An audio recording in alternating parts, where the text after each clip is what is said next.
Hello again. In our last video blog, we talked about what master data looks like and all the stakeholders that can be involved.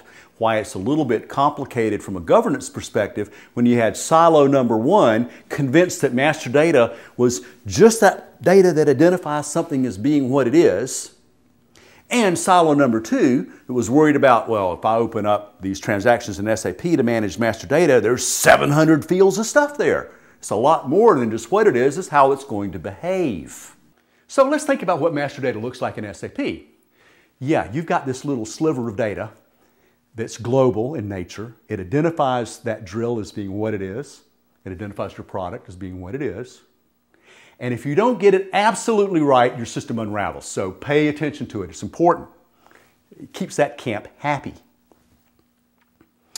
But it's not the whole story. If you look at a record, it looks different. There's more involved. There's sales order information. There's plant information.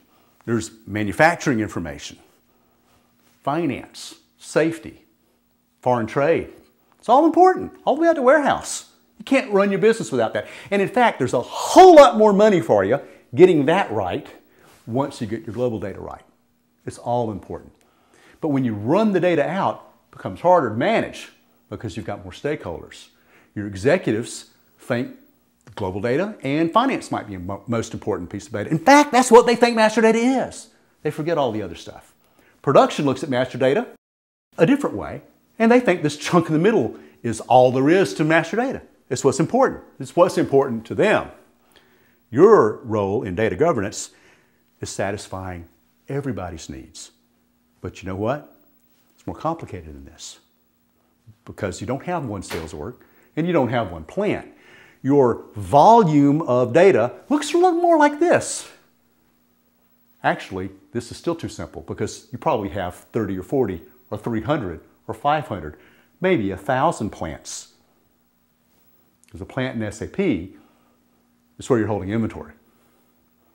So now you're doing this for the US, but so in Europe, so in Asia, so in South America. Your role in data governance is making sure that the data is properly governed regardless of the position, regardless of the location, the region, the business unit. You have to connect all the dots.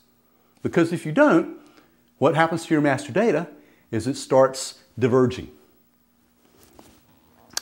And it's more complicated than this because you're not just worried about materials, right?